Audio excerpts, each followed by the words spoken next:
I'm the publisher. You're the publisher? So, yeah, I did all the certification.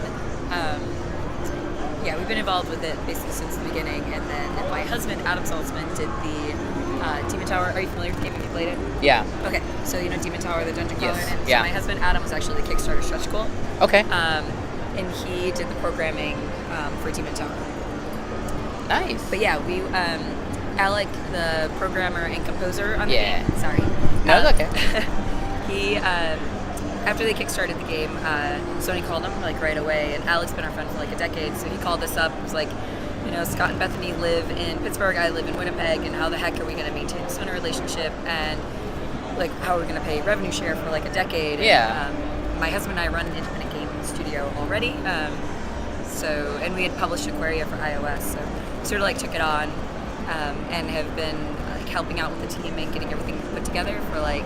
That's cool. 3 years of Yeah, development. I was trying to give her like the pitch on the game, and it's like it's like action, story, action, adventure, platformer, and if you like Guitar Hero, you got like some. Yeah. Like, it's a little. Well, it's kind of everything, and the art style is very specific. Too. It's always really fun at a show floor because like they'll walk up and they're like, "Why are you eating pizza?" And I'm like, "Well."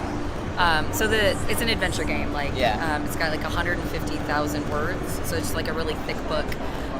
But the cool thing is, like, all of the mini games, they're not puzzles. It's just like a way that you're interacting with your friends. Like, the whole point is you're playing as May, and you're kind of understanding who she is and like her friends that she's hanging out with, and like where she's at in her life and where she's gonna go.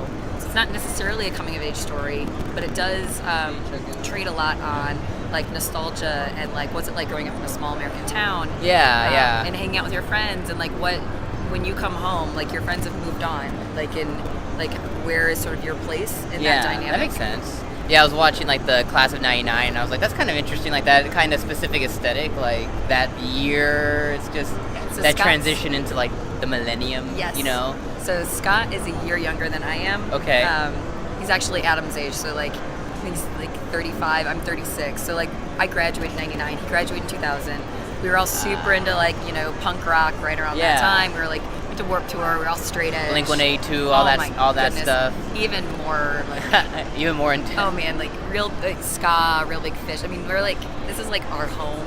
Yeah. So and Scott was like in a band, just like Adam was in a band. Like it's just that thing that you did in like 98, 99, 2000 is like your punk rock bands and ska bands, and you went to all the shows and like crappy little bars in like Toledo, Ohio or whatever. Like that's like the background that we all come from, but also from small Midwest towns. Like Bethany's from like a very small Pennsylvania town. Scott's from sort of the Jersey area. We're from Michigan, like with the dying auto industry, the closing steel mills. Yeah. Like that's sort of like our just like cultural history. Makes for an interesting perspective. Oh my gosh. Well, like so many times, like you see it on the news, especially in the last like 2 years, like, oh, these small garbage flyover places. And it's like, no. Like there is culture there. Like our families are there. Like people that we love are there. And like, why do people stay in places that, don't have the sort of like culture of the West Coast or whatever? And it's like, it's because that's where our families are. Yeah. Like that's where we like have barbecues and we like have fire pits and may not be like mainstream culture, but it's like your hometown culture. Well, the majority of the United States like lives in small places all over the place. Yeah. And we all are sort of carrying that place with us where we go. And what's it like when we come home? And yeah, there's bad culture there, and there's really good culture, and like. It's like why do you love a place, and how did that place make you who you are, which is really cool. Like none of that's explicit in this story. Like you're stealing things and vandalizing things and like acting like a 20-year-old dirtbag with your friends, playing in your band and solving this like mystery that's just going to play out. So it's probably nonchalantly going to hit like a lot of heartstrings, like. Oh, for and sure. not even like they won't even know it. So that's cool, actually. Yeah. Well, it's because the writing is so witty. Like Scott and Bethany they're just very, very clever, and they understand that like you don't exploit people's stories. Like they're telling their own story and the people they know and the people they've grown up with, like their story, and it's not an exploitive way. It's just like here's like real stuff that happens in real America, and how can we do this in like a lighthearted, funny, witty, black humor sort of way, because that's like where like their personalities are, but in a way that feels real and matters. I mean, I don't know any game where you like, they're coming up on it on the demo now, where you just like poke a cartoon dismembered arm. Yeah. With like the jauntiest music, like, and it's not. How do you do that in like a goofy cartoon game? Yeah.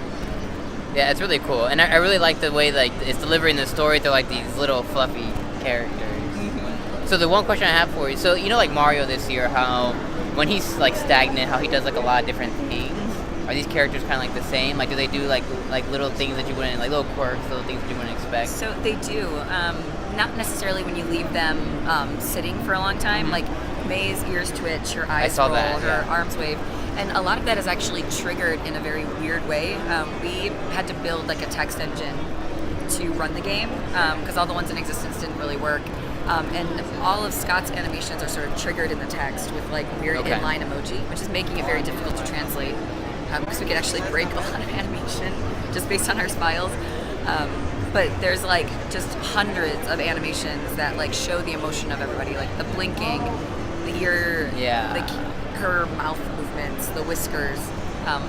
All of that is for all the characters is like this stuff that's happening in text to make these characters feel more real. Yeah.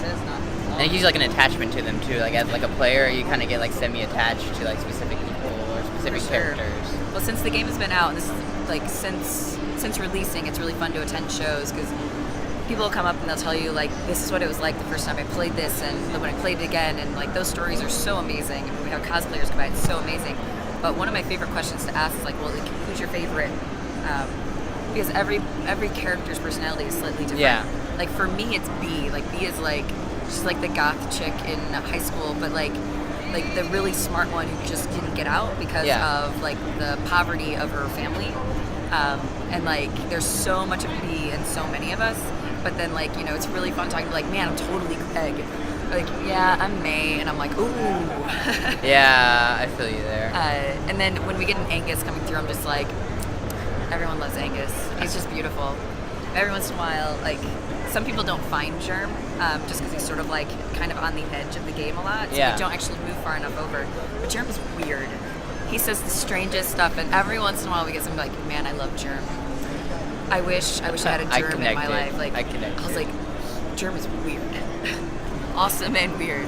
I guess everyone does have that weird friend, so it's like kind of makes sense. Strangest shit. Yeah. But he's just always around, or she's always around. That's funny. Well, Bethany, thank you so much. I appreciate it. Thank you.